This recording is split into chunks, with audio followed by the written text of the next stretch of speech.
Nous sommes de retour, excusez-moi, nous sommes de retour sur nos séances précédentes. En fait, on a vu la définition de la continuité ou bien la notion de continuité. Et donc, nous allons continuer avec la propriété suivante. La propriété suivante dit quoi?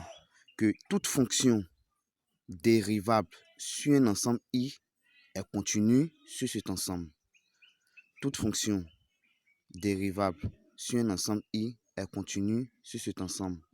Par contre, la réciproque est fausse. C'est-à-dire quoi? Toute fonction continue n'est pas forcément dérivable. C'est-à-dire toute fonction continue sur un intervalle n'est pas forcément dérivable. Alors, qu'est-ce qui se passe si la fonction n'est pas continue en un point? Donc, cela nous fait transiter vers une nouvelle notion qui est le prolongement par continuité. Alors, prolongement,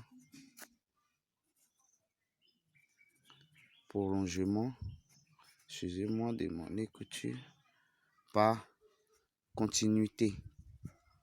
Alors, qu'est-ce que c'est? Nous allons donner rapidement la définition. Quand dit-on qu'une fonction est prolongeable par continuité ou alors une fonction a un prolongement par continuité en un point. Et donc, pour cela, nous allons prendre un point A. D'accord? Un point A qui n'est pas dans l'ensemble des définitions. D'accord? Qui n'appartient pas à l'ensemble des définitions. Donc, ça voudrait dire que la fonction n'est pas définie en ce point. Mais on suppose que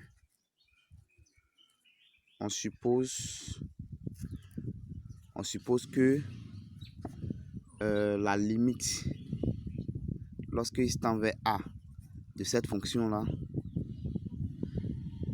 est finie. C'est un réel. D'accord? Et donc, en ce moment, qu'est-ce qu'on va appeler prolongement par continuité? Le prolongement par continuité, ça sera cette fonction G là. Pardon, ça sera une fonction G qui est égale à la fonction F considérée au départ.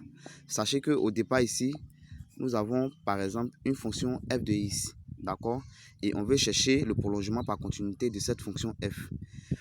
Donc pour cela, on suppose que F admet une limite en A, d'accord, une limite finie en A.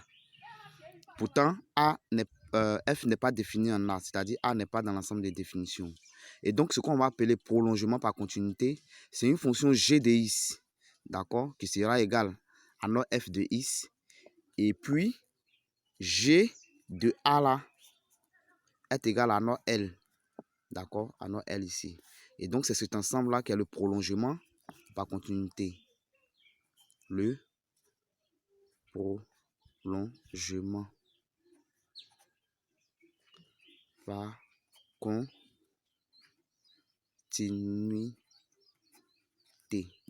Ne vous inquiétez pas, nous allons voir un exemple tout à l'heure. Alors, en guise d'exemple, nous allons donner la fonction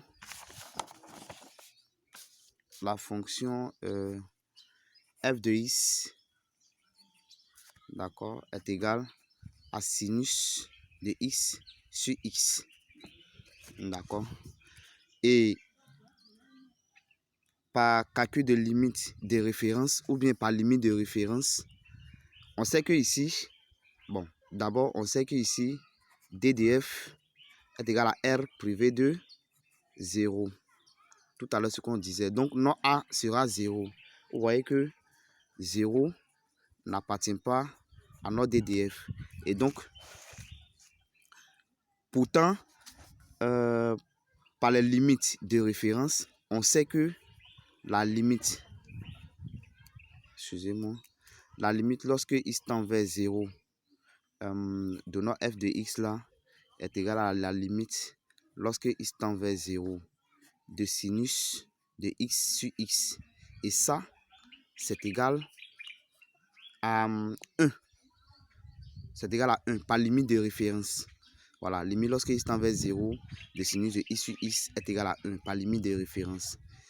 Et donc, cette fonction f est prolongeable par continuité. Ou bien, cette fonction f admet un prolongement par continuité. Et quel est ce prolongement par continuité? C'est bien sûr une fonction g qui est égale à notre f de x, c'est-à-dire qui est égale à sinus de x sur x, et g de 0 est égal à 1. Donc ça, c'est notre fonction de prolongement par continuité, ou bien du moins, c'est le prolongement par continuité de notre fonction f que nous avons ici. Voilà. Ne vous inquiétez surtout pas, on aura des séances d'exercices avec d'autres fonctions et vous pourrez mieux comprendre. Et donc, je reprends. C'est quoi le prolongement par continuité? C'est-à-dire, on prend un point, d'accord? Un point A qui n'est pas dans l'ensemble des définitions, qui n'est un point sur lequel la fonction n'est pas définie, mais on suppose que cette fonction-là admet une limite dans ce point A-là, une limite finie. Et donc, une fois que ces conditions sont réunies, on peut conclure que f est prolongeable par continuité, ou alors f admet un prolongement par continuité. Et ce prolongement par continuité là, c'est g de x qui est égal à notre f de x. Et g de a est égal à notre L, la limite qu'on a trouvée ici. Et donc, nous allons continuer avec les fonctions continues et strictement monotones. Alors, ici, sachez que l'image, d'accord, l'image d'un intervalle i par une fonction, d'accord, est aussi un intervalle. Voilà, est aussi un intervalle, ça on le sait. Alors, on va dire que, quel que soit k, ça c'est très important, quel que soit k qui appartient à f de x, non, à f de i, d'accord, c'est une image, c'est-à-dire si k appartient à l'ensemble d'arrivées, d'accord, d'une fonction, on peut dire que l'équation, d'accord, l'équation f de x égale à k admet une solution